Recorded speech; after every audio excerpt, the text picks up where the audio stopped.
오늘의 말씀은 시편 93편 1절부터 5절까지 말씀입니다. 여호와께서 다스리시니 스스로 권위를 입으셨도다. 여호와께서 능력의 옷을 입으시며 띠를 띠셨으므로 세계도 견고히 서서 흔들리지 아니하는도다. 주의 보좌는 예로부터 견고히 섰으며 주는 영원부터 계셨나이다. 여호와여, 큰 물이 소리를 높였고 큰 물이 그 소리를 높였으니 큰 물이 그 물결을 높이나이다. 높이 계신 여호와의 능력은 많은 물소리와 바다의 큰 파도보다 크니이다. 여호와여, 주의 증거들이 매우 확실하고 거룩함이 주의 집에 합당하니 여호와는 영원 무궁하시리이다. 네, 오늘 우리는 시편 93편을 함께 읽었습니다. 5구절밖에 되지 않는 짧은 시입니다만 하나님의 영원하신 능력과 영광을 담아놓은 아주 아름답고 웅장한 시죠. 먼저 오늘 이 시편 93편의 1절은 이렇게 시작합니다. 여호와께서 다스리시니. 여호와께서 다스리신다. 이 말씀은 성경 전체를 이끌어가는 핵심적인 주제들 가운데서도 핵심에 해당한다고 볼 수 있습니다. 다른 표현으로는 조금 어려운 신학적인 표현으로라면 이렇게 말할 수 있겠죠. 하나님의 주권. 그런데 우리 개혁주의 신학 쪽에서는 거기에다가 하나의 표현을 더 붙여서 하나님의 절대 주권 이렇게 표현합니다. 자, 오늘날 많은 그리스도인들이 심지어 신앙생활을 오래 하고 또 신학을 또 많이 공부하고 한 분들 가운데서도 이러한 오해와 오류를 범하는 경우가 있는데 그것이 뭐냐면 이분법적 사고입니다. 이분법적 사고. 물론 이 세상에는 이분법적인 틀을 통해서 설명할 수 있는 내용들이 많죠. 선이 있으면 악이 있고 빛이 있으면 어둠이 있고 부유한 자가 있으면 가난한 자가 있고 의로운 자가 있으면 또 불의한 자가 있고. 그런데 하나님을 우리가 바라볼 때는 하나님에 대해서 이해할 때에는 이런 이분법적 사고가 해당되지 않는다는 것을 알아야 됩니다. 그런데 많은 경우에 어떤 오해와 오류를 범하냐면 하나님의 통치 영역과 하나님의 통치가 미치지 않는 영역 이렇게 구분해요. 그래서 이 세상을 보고도 하나님께서 다스리는 곳, 하나님께서 다스리지 않으시는 곳. 그래서 하나님을 빛으로, 하나님을 대적하는 세력을 어둠으로. 자, 물론 하나님은 빛이시고 하나님을 대적하는 자들은 어둠입니다만, 그런데 이 구분이 잘못됐다는 것이 아니라 범주가 잘못됐어요. 그래서 이 존재의 세계를 반으로 나눠서 반쪽은 빛, 선, 의로움, 하나님의 통치, 나머지 반쪽은 어둠, 불의, 악, 하나님의 통치가 미치지 않는 곳, 이렇게 구분하는데 이런 구분의 결정적인 문제는 뭐냐면 나머지 반쪽 혹은 뭐 굳이 50대 50으로 나누지 않는다 할지라도 하여튼 어떤 일정 부분은 하나님의 통치가 이루어지지 않는 것으로 생각하는 경우가 있다는 것입니다. 여기에서 우리가 주의해야 될 부분은 하나님의 통치를 거부할 수는 있을지언정 그렇다고 그곳에 하나님의 통치가 존재하지 않는 것은 아니다. 하나님을 대적하는 자들이 존재하는 것은 분명한 사실이지만 그들도 하나님의 통치 아래 있다 하는 것을 우리가 분명히 알아야 한다는 것입니다. 온 세상, 온 우주, 존재하는 모든 영역은 하나님의 통치, 곧 하나님의 다스리심 아래에 있다. 그러므로 하나님은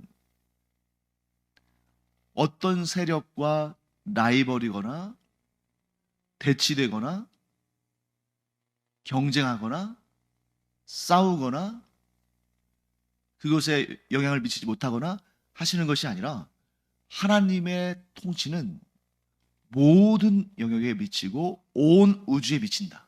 이것이 바로 우리 하나님의 절대 주권의 개념인 것이죠.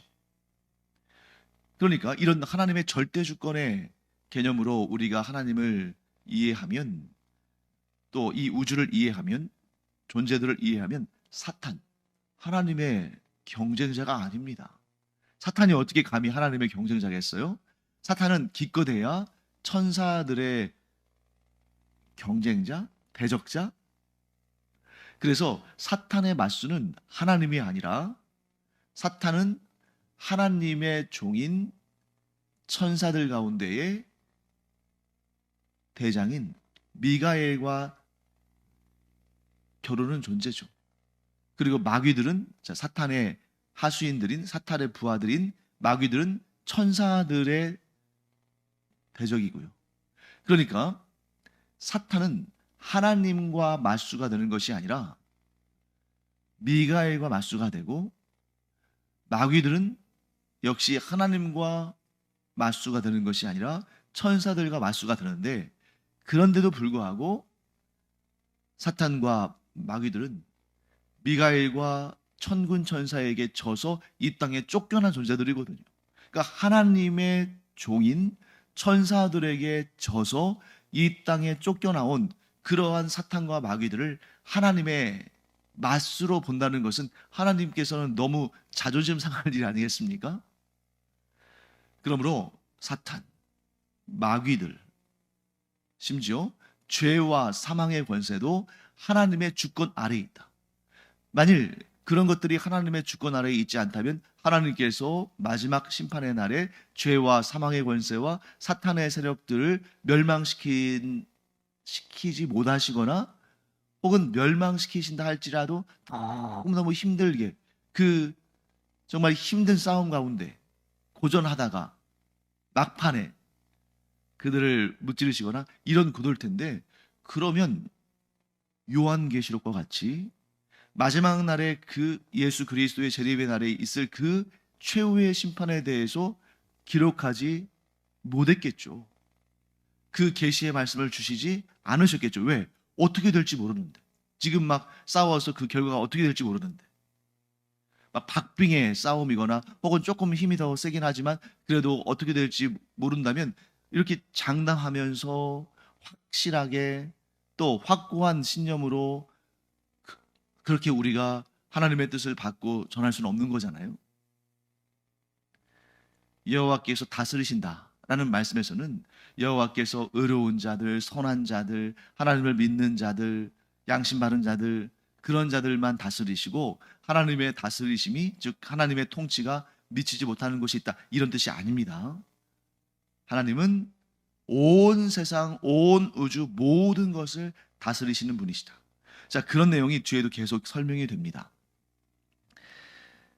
자, 3절 말씀 볼까요? 여호와여, 큰 물이 소리를 높였고 큰 물이 소리를 높였으니 큰 물이 그 물결을 높이나이다. 자, 눈치채셨죠? 3번 같은 표현이 등장합니다. 큰 물이, 큰 물이, 큰 물이. 자, 이 물이라는 것도 그냥 자연에서 우리가 발견하는 그런 물, 뭐 바닷물이나 강물이나 샘물이나 그런 물이 아니라는 것을 우리가 알겠죠. 그렇다면 뭐 이렇게 큰 물이 하면서 막 이렇게 설명하진 않았겠죠. 상징적인 의미를 담고 있는데, 자, 보통 성경에서 물 하면 다양한 의미를 갖고 있습니다. 일단 신약에서 예수님께서 나는 생명을 주는 자다 하고 말씀하실 때 그 생명의 물, 생수라는 표현을 사용하시고 물의 이미지를 사용하셨죠. 자, 그 다음에 물은 갈급한 심령들에게 내려주는 생명수, 하나님께서 공급하시는 은혜, 이런 뜻으로도 사용이 됩니다.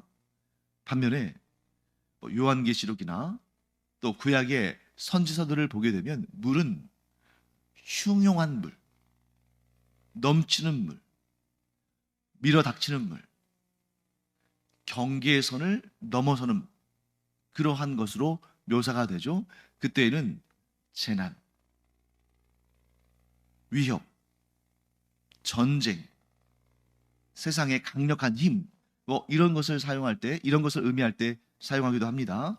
자, 그렇다면 오늘 이 시편 93편에서 이 3절의 말씀에 나오는 큰 물은 뭘 의미할까요? 긍정적인 쪽이겠습니까? 부정적인 쪽이겠습니까? 부정적인 쪽이라는 거죠. 큰 물이 소리를 높였고 큰 물이 그 소리를 높였으니 큰 물이 그 물결을 높이나이다. 계속 반복적으로 이렇게 점층법으로 사용되어지는데 이것은 뭘 의미하냐면 큰 물을 끼고 있는 대제국들을 상징한다고 보고 또 그 대제국들은 하나님을 거역하는 세력들이라고 묘사할 수 있습니다. 자, 예를 들면 대대로 이스라엘과 뭐 이렇게 관계를 맺고 있는 그런 중요한 나라들, 예를 들면 이집트죠. 애굽. 애굽은 어떤 큰 물을, 즉 큰 강을 끼고 있습니까? 나일강. 이 이집트가 이스라엘의 남부에서 이스라엘에게 아주 계속적으로 영향을 미치고 특히 이스라엘을 쥐락펴락하는 그러한 권세를 행사했다면 북쪽에는 어떤 세력이 있습니까? 아수르, 바벨론 이런 세력들이 있죠. 그래서 아수르가 북이스라엘 왕국을 멸망시키고 또 바벨론이 남유다 왕국을 멸망시켰잖아요. 이 나라들 공통점 뭡니까? 메소포타미아 지역. 메소포타미아 지역은 뭘 의미하죠? 티그리스 강과 유프라테스 강 사이에 있는 비옥한 지역. 그러니까 이 지정학적으로 이스라엘은 참 하나님께서 그들에게 적과 꿀이 흐르는 땅으로 인도하기는 하셨지만 하나님의 인도하심과 하나님이 주실 복들을 제외하고 그저 그냥 그 지정학적인 그러한 상황만 분석한다면 이스라엘은 참 좋지 않은 지역에 있는 거죠. 오늘날도 그렇지 않습니까? 오늘날도 주변에 전부 그 아랍 세력, 무슬림 세력, 이슬람 세력, 테러 집단들에 쌓여 있어서 얼마나 참 어려운 상황 가운데 있습니까? 그런데 역사적으로 보세요. 인류 최초의 문명들이라고 할 수 있는 이집트 문명, 메소포타미아 문명, 그 사이에 끼어 있어서 이 두 세력이 서로 세력 다툼을 하면서 상대방을 집어삼키려고 그래서 세계의 패권을 차지하려고 할 때에 반드시 그들이 진격할 때에 그 사이에 끼어 있는 지역을 통해서 가야 되는데 그 땅이 바로 가나안 땅. 이스라엘 민족이 사는 땅이잖아요. 큰 물이 소리를 높였고 큰 물이 그 소리를 높였으니 큰 물이 그 물결을 높이나이다. 이것은 이스라엘의 역사를 보면 단번에 이해가 됩니다. 애굽의 지배를 받았다가 아수르의 지배를 받았다가 바벨론의 지배를 받았다가 바사 곧 페르시아의 지배를 받았다가 헬라 곧 그리스의 지배를 받았다가 그 다음에 셀레우코스의 지배를 받았다가 그 다음에 로마 제국의 지배를 받았다가 그 다음에는 이슬람 세력의 지배를 받았다가 그 후에 1948년도에 독립된 나라를 이뤘지만 또 무슬림들과의 이런 이슬람 세력과의 이런 전쟁과 테러 가운데 또 고통을 당하고 있고 정말 그야말로 큰 물이 좀 잠잠해질만 하면 큰 물이 태풍과 같은 또 그 쓰나미와 같은 큰 물이 닥쳐서 그들을 괴롭히고 그들을 치고 하는 그러한 역사적인 연속된 사건들이 이스라엘 역사에 있지 않습니까? 그것이 성경에 그대로 기록되어 있죠. 그럼에도 불구하고 시인은 이렇게 외칩니다. 4절 말씀. 높이 계신 여호와의 능력은 많은 물소리와 바다의 큰 파도보다 크니이다. 자, 여기 나오는 많은 물소리는 경우에 따라서는 하나님의 음성, 예수 그리스도의 음성, 이렇게 권위가 있고 장엄하고 위대한 그런 존재를 드러낼 때도 많은 물소리를 사용합니다. 그런데 여기 이 시편 93편의 4절에 나오는 많은 물소리는 그러한 하나님과 관계된 그런 표현이 아니라는 것을 알 수 있죠. 여기에서는 3절 말씀에 있는 큰 물과 마찬가지로 거대한 공포, 큰 두려움, 세상의 거친 세력, 모든 것을 파괴할 것 같은 그러한 세상의 힘, 이런 것들을 표현하는 거죠. 그리고 바다의 큰 파도도 마찬가지입니다. 그런데 그것들이 현실적으로 볼 때, 자, 우리가 우리의 눈으로 목격할 때, 우리를 대적하는 우리를 공격하는 그러한 세력들을 볼 때 두렵고 무서울 수밖에 없잖아요. 그 소리는 청각적으로 많은 물, 그러니까 엄청난 양의 물이 가져다주는 그런 소리. 뭐 예를 들면 이런 거겠죠. 나이아가라 폭포를 우리가 이제 가게 되면 그 폭포가 눈에 들어오기 전에 한참 전부터 그 아주 큰 폭포의 소리가 들리는 거죠. 큰 물소리. 청각적으로. 또 시각적으로. 집채만한 파도가 밀려올 때. 아니, 그 집채들도 덮치고 완전히 무너뜨릴 정도로 거대한 파도가 눈에 보일 때. 즉, 이 청각적으로 많은 물소리, 시각적으로 큰 파도, 이런 것들이 덮칠 때 얼마나 무섭겠어요. 그런데 시인은 이렇게 고백합니다. 높이 계신 여호와의 능력은 많은 물소리와 바다의 큰 파도보다 크니이다. 높이 계신 여호와. 하늘 위에서 내려다보면 그 많은 물소리가 얼마나 세미한 소리로 들리겠습니까? 높은 우주 공간에서 우리가 내려다본다면 그 앞에 섰을 때는 너무나 두려운 큰 쓰나미도 정말 티끌처럼 보이지 않겠습니까? 지구의 궤도를 도는 우주 정거장에서 볼 때도 그럴 텐데 하물며 온 우주 만물을 창조하시고 그 모든 것을 내려다보시는 하나님의 입장에서 볼 때는 그것들, 즉 우리의 인간적인 눈으로 보고 인간적인 귀로 듣기에는 너무나 두려운 것들이 얼마나 아무것도 아닌 겁니까? 지금 시인이 그걸 노래하는 거죠. 우리를 대적하는 세력이, 하나님을 비방하는 세력이 아무리 거칠고 강하게 밀어닥친다 할지라도 그것들은 높이 계신 하나님의 능력에 비하면 아무것도 아니다. 사랑하는 성도 여러분, 우리가 동일한 신앙생활의 과정을 거쳐가면서도 어떤 일은 똑같은 사건 앞에서도 담대하고 어떤 일은 그 사건 앞에서 마음이 쪼그라들고 두렵고 떨리고 불안합니다. 어떤 차이일까요? 눈앞에 보이는 큰 파도와 귀에 들리는 많은 물소리에 집중하면 두려울 수밖에 없어요. 이 작은 인간이 그 대자연의 태풍과 큰 파도 앞에서 어떻게 그것을 버텨내고 이겨낼 수 있겠습니까? 그러니 눈앞에 있는 그 거대한 세력들을 바라보고 그 큰 소리를 들을 때 두렵지 않을 사람은 없습니다. 자, 그런데 동일한 상황 가운데 있으면서도 하나님을 주목하여 보는 자는, 그리고 이렇게 외치는 자는, 내 눈앞에 있는 저 파도가 아무리 크다 할지라도, 내 귀에 들리는 저 많은 물소리가 아무리 나를 압도한다 할지라도 저 모든 것들은 높이 계신 하나님 앞에 아무것도 아니다. 티끌보다도 작은 것이다. 하는 그런 생각으로, 그런 믿음으로 서 있는 자는 결코 요동하지 않는다. 두려운 현실이 사라져서가 아니라 두려운 현실은 여전히 있지만 그 두려운 현실보다 훨씬 크신, 그 모든 것을 잠잠케 하신, 그 위협으로부터 나를 건져내신, 오히려 그것들을 들어 사용하셔서 하나님의 위대한 역사를 이루시는 그 여호와 하나님의 능력을 믿기에 마음에 평안을 누릴 수 있다 하는 것이죠. 사랑하는 성도 여러분, 불안하고 두려울 때, 우리에게 불안과 두려움이 임할 때 분명한 사실은 우리를 불안하게 하고 두렵게 하는 그 대상이 있다는 겁니다. 우리를 불안하게 하고 두렵게 하는 대상이 없다면, 그것이 없는데도 불구하고 불안하다면 제 생각에는 그런 경우는 신경정신과를 방문하셔서 약물 치료를 받는 게 좋습니다.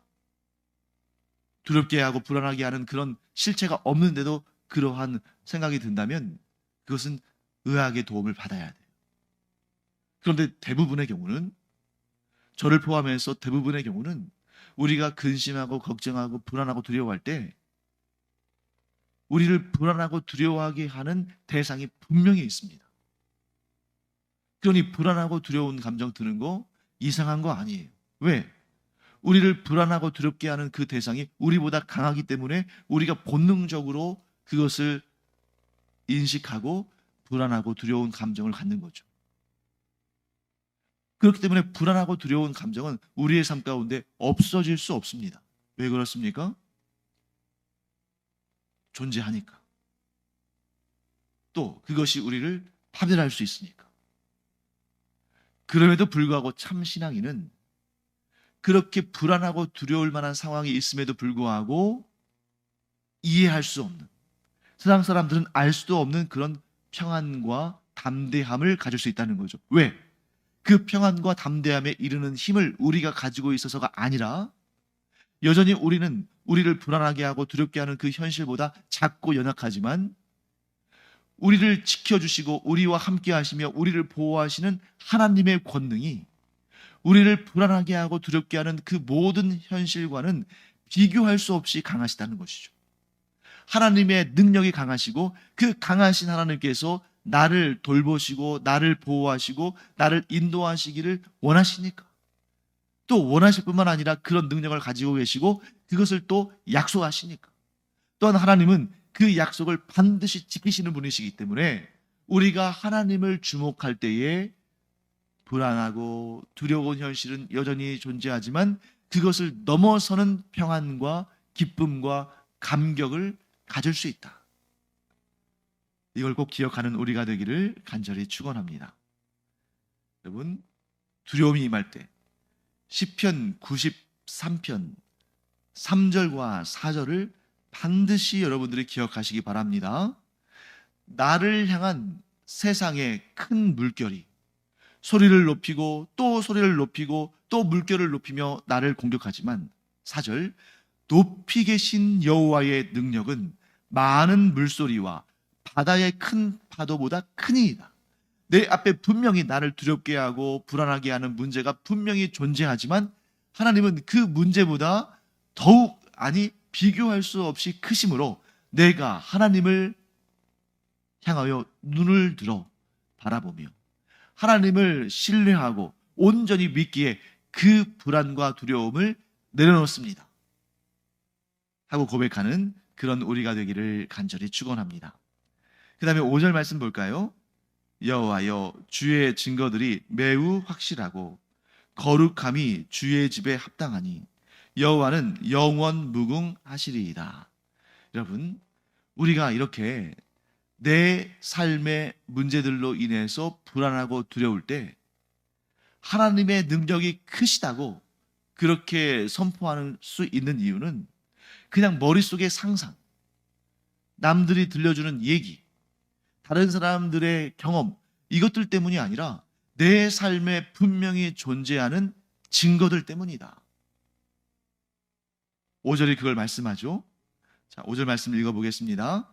여호와여, 주의 증거들이 매우 확실하고 거룩함이 주의 집에 합당하니 여호와는 영원 무궁하시리이다.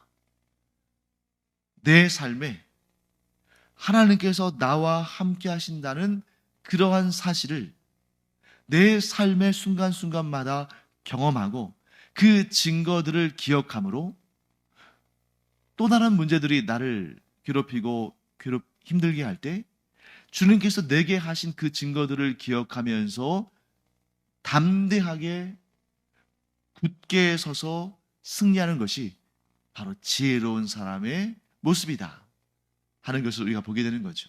사랑하는 성도 여러분, 지금까지 우리가 살아온 것 하나님의 은혜인 줄 믿습니다.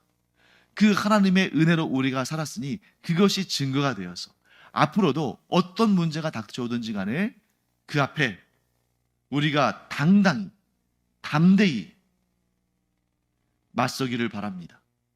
내 힘과 능력으로 맞서는 것이 아니라 나와 함께 하시는 하나님의 능력으로 맞서서 승리하는 그런 우리가 되기를 간절히 축원합니다. 기도하겠습니다. 하나님 감사합니다.